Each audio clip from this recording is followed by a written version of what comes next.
आदि जनजाति भारतीय राज्य अरुणाचल प्रदेश में सबसे अधिक आबादी वाले स्वदेशी समूहों में से एक है। आदि सियांग फ्रंटियर डिवीजन की महत्वपूर्ण जनजातियों में से एक है। सियांग फ्रंटियर डिवीजन आदि लोगों का घर है। नस्लीय रूप से आदि जनजातियां अच्छी तरह से निर्मित विशेषताओं वाले मंगोलॉयड समूह से संबंधित हैं। आदि जनजाति कई उपजनजातियों से बनी है, जैसे एशिंग, बोरी, बोकार, कारको, कोमकर, मिनयोंग, मिलंग, पासी, पादाम, पांगगी, पैलिबो, रामो, शिमोंग और तांगम।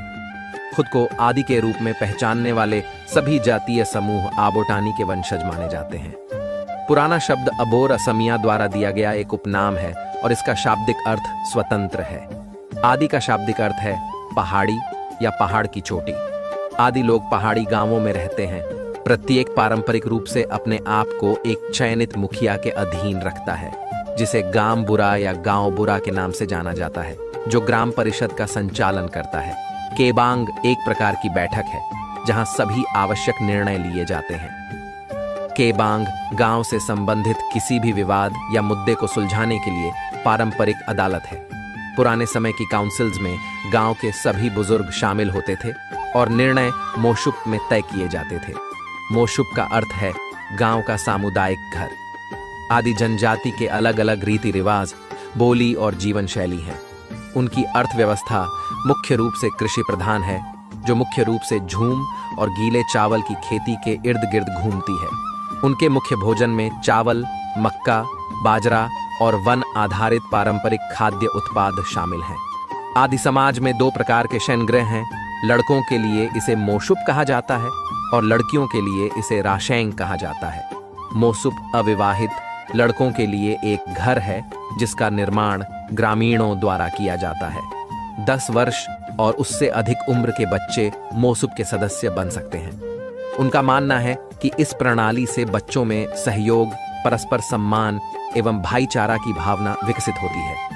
मोशुप्स में अलग अलग मेरम या कमरे होते हैं। राशेंग कंपैरेटिवली रूप से छोटा और अधिकतर गांव के मध्य में बनाया जाता है। एक सीनियर लड़की इस घर की प्रभारी बनती है। आदि लोगों के बीच शयनगृह एक महत्वपूर्ण भूमिका निभाते हैं और शयनगृह को नियंत्रित करने वाले कुछ नियमों का पालन किया जाता है। उदाहरण के लिए, एक पुरुष किसी महिला के छात्रावास में जा सकता है, हालांकि उसे रात भर रुकने की अनुमति नहीं है। आदि समुदायों के बीच कलाकृतियां लोकप्रिय हैं। आदि जनजाति के हस्तशिल्प उनके बेंत और बांस के कामों में सबसे अच्छे से देखे जाते हैं, जैसे टोकरियां, ट्रे, चटाई और टोपियां और कलात्मक डिजाइन वाले मुरा घरेलू उपयोग के लिए तैयार किए जाते हैं। आदि समूह की महिलाएं विशेषज्ञ बुनकर हैं। वे हथकरघा में अपनी क्षमताओं को प्रदर्शित करते हुए कोट, जैकेट, बैग और शॉल जैसी कई चीजें बुनते हैं। महिलाओं और पुरुषों के लिए अलग अलग पोशाकें हैं जो जनजातियों की महिलाओं द्वारा बुनी जाती हैं।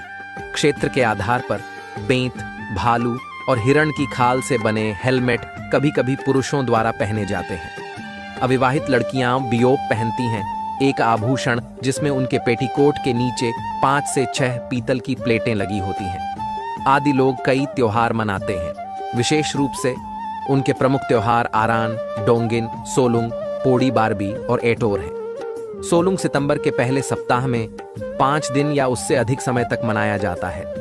यह भविष्य की भरपूर फसल की तलाश में बीज बोने और रोपाई के बाद मनाया जाने वाला एक फसल उत्सव है। त्योहार के दौरान महिला लोगों द्वारा पोनुंग गीत और नृत्य प्रस्तुत किए जाते हैं। आदि नृत्य धीमी, देहाती और खूबसूरती से मंत्रमुग्ध कर देने वाली पोनुंग शैली से लेकर एटोर उत्सव के दौरान पुरुषों द्वारा किए जाने वाले उत्साहवर्धक डेलोंग की थाप तक भिन्न होते हैं। इन नृत्यों ने नृत्य के कुछ रूपों को जन्म दिया है जो संयुक्त रूप से एक कहानी सुनाते हैं। टापू एक युद्ध नृत्य है जो उनिंग आरान के त्योहार के दौरान होता है। यह ऊर्जावान युद्ध नृत्य पुरुषों द्वारा दांव और ढालों के साथ युद्ध पोशाक पहनकर किया जाता है। आक्रामक युद्ध लड़ने का रुख अपनाते हुए आदि पुरुष विजयी युद्ध नारे लगाते हुए एक लंबी कतार में नृत्य करते हैं। आरान उत्सव में याकजोंग का प्रदर्शन भी किया जाता है। ये एक अन्य प्रकार का नृत्य है जिसमें नर्तक कुछ निश्चित पैटर्न में छालों को हटाकर बनाए गए डिजाइन वाली छड़ियों को ले जाते हैं और फिर कुछ समय के लिए आग में डाल देते हैं, जिससे चिह्नित काले डिजाइन बन जाते हैं। आदि के अधिकांश लोग पारंपरिक रूप से आदिवासी डोनई पोलो धर्म का पालन करते हैं, जहां डोनई सूर्य को और पोलो चंद्रमा को संदर्भित करता है। मूल रूप से वे प्रकृति की पूजा करते हैं। धार्मिक अनुष्ठानों का नेतृत्व एक ओझा द्वारा किया जाता है, जिसे मिरी कहा जाता है। आधुनिक समय में कुछ आदि लोगों ने ईसाई धर्म अपना लिया है। आदि जनजातियां अपने मिलनसार और सरल स्वभाव के लिए जानी जाती हैं। जिस तरह से वे प्रशासन का काम करते हैं, वह उनके लोकतांत्रिक स्वभाव को दर्शाता है।